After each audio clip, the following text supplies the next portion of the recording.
Au large de la mer d'Azov, à 3h18 du matin le 9 juillet, des opérateurs des forces de système sans pilote ukrainiennes ont lancé plusieurs dizaines de drones de frappe longue portée de type Lyuty-196, déclenchant l'une des opérations de drones les plus ambitieuses de toute la guerre. La cible n'était pas un navire de guerre isolé, c'était un convoi logistique russe composé de 12 pétroliers, d'un cargo et d'un remorqueur faisant route vers le détroit de Kertch. Les planificateurs ukrainiens avaient identifié ce convoi comme un maillon logistique essentiel, transportant carburant et matériel militaire destiné aux forces russes stationnées en Crimée. Mais la mission ne visait jamais à couler chaque navire. Son véritable objectif était bien plus complexe. Le groupe de frappe devait percer chaque couche de protection russe entourant le convoi avant qu'il n'atteigne les eaux lourdement défendues autour de Kertch. Une fois le convoi entré dans cette zone défensive, l'occasion de frapper disparaîtrait rapidement. Volant à seulement 3 à 5 mètres au-dessus des vagues, les drones filaient silencieusement à travers la mer d'Azov. Leurs opérateurs comptaient sur l'obscurité, la surface marine et des trajectoires de vol rasants préprogrammées pour retarder au maximum leur détection. Puis le premier signal d'alerte apparut à l'intérieur d'une station radar russe de surveillance à basse altitude de type Podliotka 1. Les opérateurs radars virent une multitude de contacts radars faibles apparaître sur leurs écrans, émergeant peu à peu du fouillis de mer à mesure que le groupe de frappe se rapprochait. Voler bas avait réduit le temps de réaction russe, mais n'avait pas rendu les drones invisibles. Le système Podliotka 1 est spécifiquement conçu pour détecter les cibles à basse altitude, en distinguant les contacts aériens en mouvement des simples reflets renvoyés par la surface de la mer. En quelques secondes, la station relaya automatiquement les pistes détectées vers les unités de guerre électronique Kasuga voisines et vers les batteries de défense aérienne S-400, plaçant tout le réseau défensif russe en état d'alerte maximale. Dans les postes de commandement proches, la surveillance de routine céda instantanément la place aux procédures de combat, tandis que les équipages de défense antiaérienne se précipitaient à leur poste. Le convoi ne naviguait plus dans l'anonymat. Le groupe de frappe venait de perdre l'effet de surprise. La traque avait commencé. Avant qu'un seul drone ne puisse atteindre le convoi, il devait d'abord survivre à la première riposte du réseau de défense aérienne russe, organisé en plusieurs couches. À 3h24, la première alerte de navigation clignota soudain sur les écrans des opérateurs de drones. Quelques secondes plus tard, un premier Lyuty-196 s'écarta de la formation, puis un autre. La formation commençait à se disloquer. Rien n'avait explosé, aucun missile n'avait été tiré. Pourtant, la première contre-attaque russe était déjà en cours. Le long du littoral de la mer d'Azov, les unités de guerre électronique Kasuga se mirent à inonder le corridor d'approche du convoi de puissants signaux de brouillage, des ondes invisibles se propageant bien au-delà du rivage. Contrairement à un missile de défense aérienne, le Kasuga avait été conçu pour attaquer le système de navigation des drones plutôt que les appareils eux-mêmes. Son but était de désorganiser la formation bien avant qu'elle n'entre dans la zone d'engagement des S-400. Chaque seconde passée dans ce corridor de brouillage rapprochait un peu plus les drones de l'enveloppe d'engagement des S-400. Les opérateurs n'avaient que quelques instants pour décider. Tenter de rétablir le signal satellite aurait fait perdre un temps précieux. Ils choisirent donc de faire confiance au profil de navigation de secours prévu dès la conception de la mission. Chaque Lyuty bascula immédiatement sur une navigation inertielle assistée par vision artificielle, permettant aux drones de continuer à voler même sans guidage satellite. Pendant un bref instant, l'un des appareils continua de s'éloigner de la formation, puis il corrigea sa trajectoire. Un à un, les drones restants reprirent leur place dans la formation, volant toujours à 3 ou 5 mètres au-dessus des vagues. Le groupe de frappe accéléra de nouveau vers le convoi. La vague d'attaque venait de franchir le premier piège électronique russe, mais la bataille avait basculé en faveur de Moscou. Chaque correction de trajectoire effectuée par les drones offrait au système de poursuite russe de nouvelles données pour affiner la trajectoire projetée de l'ensemble du groupe. Peu après, une nouvelle prévision se diffusa dans tout le réseau de défense aérienne intégré russe. Les drones étaient désormais en passe d'entrer dans l'enveloppe d'engagement des S-400. La recherche était terminée. Les équipages de missiles russes n'avaient plus besoin de trouver la vague d'attaque. Il ne leur restait plus qu'à attendre. À 3h31, l'attente prit fin. Dans les véhicules de commandement des batteries S-400, les radars de conduite de tir continuaient de suivre la formation de drones s'enfonçant plus profondément dans l'enveloppe d'engagement. Les batteries n'ouvrirent pas le feu immédiatement. Les commandants russes patientèrent encore quelques secondes, laissant davantage de drones pénétrer dans la zone mortelle avant de lancer leurs intercepteurs. Puis l'ordre de tir tomba. Plusieurs intercepteurs longue portée jaillirent de leur tube de lancement, accélérant à plus de Mach 6, leur traînée de flammes déchirant le ciel au-dessus de la mer d'Azov. En quelques secondes, les missiles avaient déjà parcouru plusieurs kilomètres, se rapprochant rapidement de la vague d'attaque. Les drones ne firent pas demi-tour. Ils n'accélérèrent pas non plus. Chaque seconde qui passait réduisait la distance entre les intercepteurs et leurs cibles. Les opérateurs attendirent jusqu'au dernier instant possible. Puis, ils agirent. La formation de drones se scinda soudain en 4 groupes d'attaque indépendants. Une poignée de l'IoT resta délibérément sur la trajectoire d'approche initiale, attirant ainsi la première vague d'intercepteurs vers eux. Pendant ce temps, les autres groupes se dispersèrent selon des corridors différents, forçant les batteries S-400 à répartir leurs radars de poursuite, leurs canaux de conduite de tir et leurs missiles intercepteurs dans plusieurs directions à la fois. Conçu pour engager des cibles à plus de 200 km tout en suivant simultanément des dizaines de contacts, le système S-400 Triumph avait précisément été pensé pour contrer ce genre d'attaque. Mais l'Ukraine ne cherchait jamais à submerger le système par la force brute. Elle cherchait à le forcer à résoudre trop de menaces à la fois. Des éclairs illuminèrent le ciel lorsque plusieurs LIOT furent interceptés, mais chaque missile lancé contre un groupe leur créait une ouverture ailleurs dans le réseau défensif. Plusieurs drones furent perdus. Les groupes d'attaque survivants se frayèrent un chemin à travers les brèches qui s'élargissaient.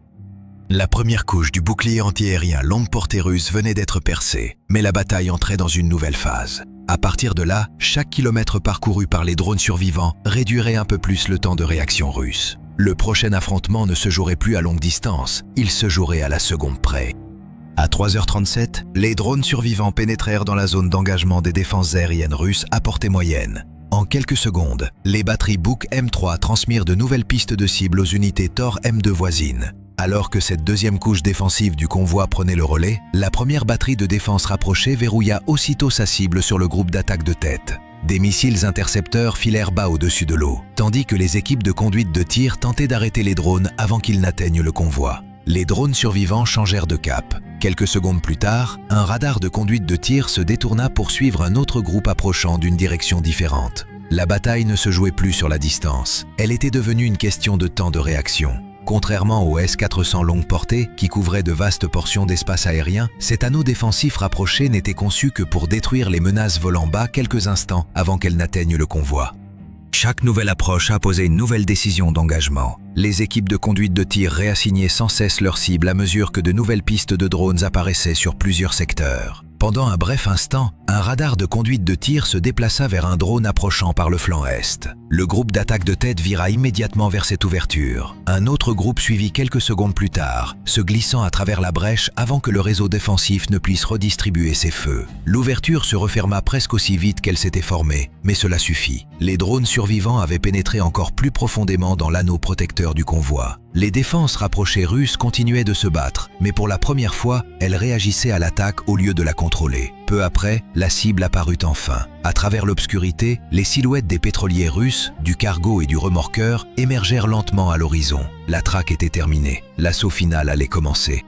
À 3h43, les groupes d'attaque survivants entamèrent leur approche finale vers le convoi. Les contours des pétroliers russes, du cargo et du remorqueur remplissaient désormais les caméras avant les drones. Pour la première fois depuis le début de l'opération, les cibles n'étaient plus de simples pistes radar lointaines. Elles n'étaient plus qu'à quelques secondes. La dernière couche défensive du convoi réagit instantanément. Les systèmes de défense rapprochés de type Pantsir ouvrirent le feu, lançant des missiles intercepteurs, tandis que leurs canons automatiques jumelés de 30 mm balayaient la surface de la mer, remplissant les corridors d'approche des drones d'explosion, de traçantes et de rafales d'obus à haute cadence. Les uns après les autres, des éclairs jaillirent au-dessus de l'eau, tandis que plusieurs drones survivants étaient abattus avant d'atteindre le convoi. C'était le dernier bouclier du convoi. Si les drones parvenaient à le franchir, plus rien ne se dresserait entre eux et les navires. La vague d'attaque se réduisait à chaque rafale de canon, à chaque intercepteur lancé.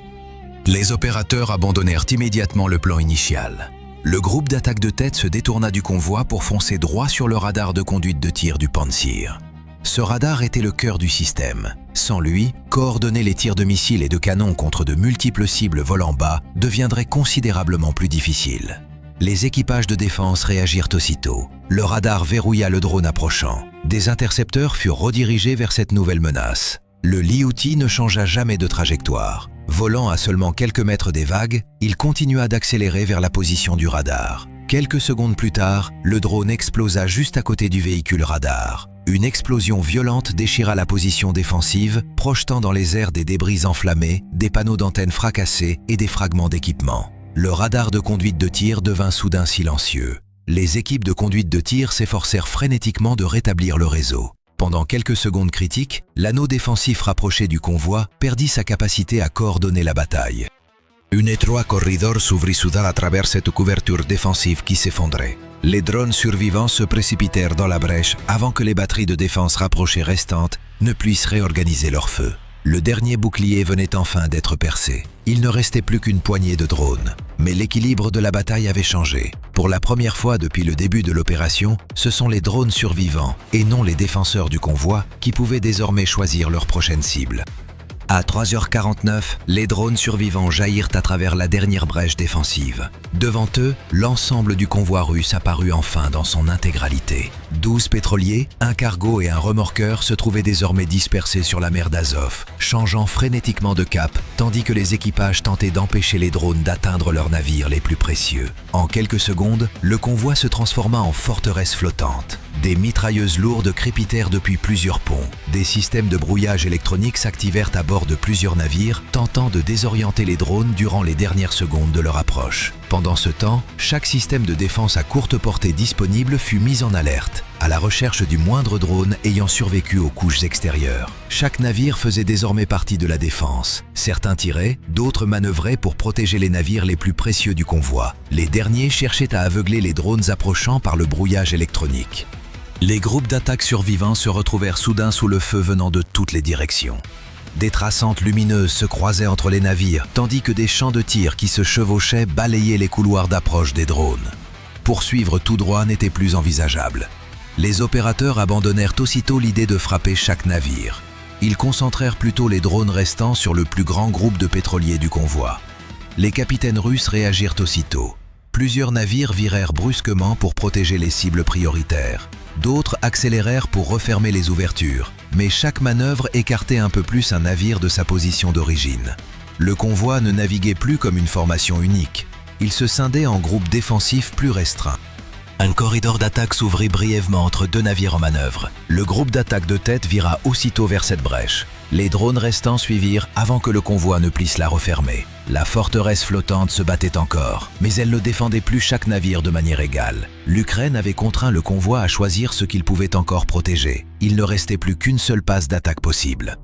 À 3h55, il ne restait plus qu'une poignée de drones dans les airs. Il n'y aurait pas de seconde tentative. Chaque appareil survivant portait désormais la responsabilité d'achever la mission. Les opérateurs ignorèrent les navires dispersés autour d'eux. Ils concentrèrent tout sur les cibles les plus précieuses du convoi, les pétroliers encore intacts. Volant à quelques mètres à peine au-dessus des vagues, le drone de tête se faufila à travers des rafales de traçantes, tandis que les mitrailleuses lourdes continuaient de tirer depuis les navires environnants. Il ne dévia jamais de sa trajectoire. Les équipages continuèrent de tirer jusqu'aux toutes dernières secondes. Puis le drone percuta le flanc du pétrolier de tête.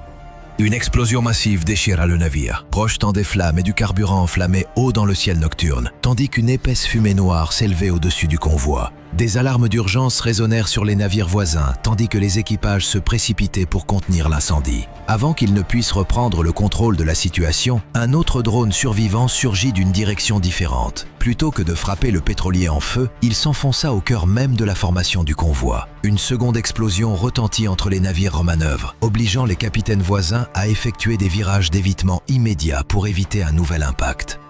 En quelques secondes, des navires qui se protégeaient mutuellement se retrouvèrent à naviguer chacun dans une direction différente. La formation défensive du convoi sombra dans la confusion. Certains navires ralentirent considérablement, d'autres abandonnèrent leur route initiale. Plusieurs se retirèrent complètement de la zone de danger immédiate. Dans la guerre logistique, un convoi n'a pas besoin d'être détruit pour échouer. Si suffisamment de navires sont contraints de s'arrêter, de se disperser ou d'abandonner leur trajectoire prévue, la mission d'approvisionnement elle-même est déjà compromise. L'opération était terminée. Derrière les drones survivants, des navires en feu, une fumée à la dérive et un convoi disloqué marquaient la fin de l'assaut. Le convoi ne pouvait plus poursuivre sa route telle que prévue. Il restait à flot, mais sa mission était brisée.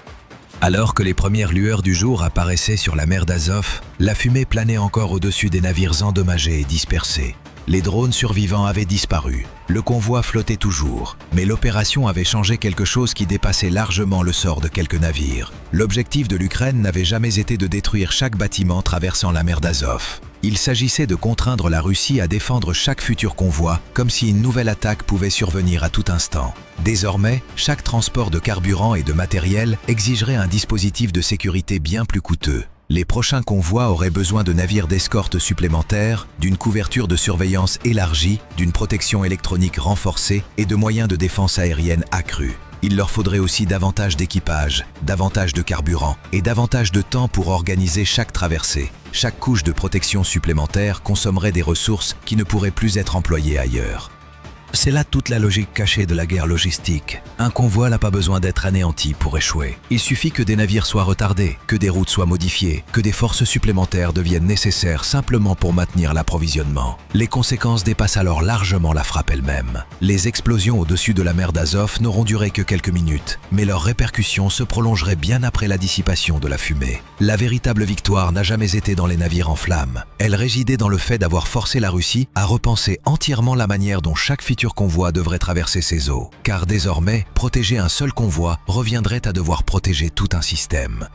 On pense forcément à ces familles de marins quelque part, qui attendaient un appel radio cette nuit-là et qui ne l'ont peut-être jamais reçu. Difficile de ne pas se demander ce que l'on aurait ressenti à la place de ces opérateurs, contraints de sacrifier des appareils entiers comme de simples leurres pour en sauver d'autres, ou à la place de ces marins russes, ballottés entre l'ordre de protéger le navire voisin et celui de sauver le leur. Il n'y a pas vraiment de réponse simple à qui, dans cette nuit-là, a fait le bon choix.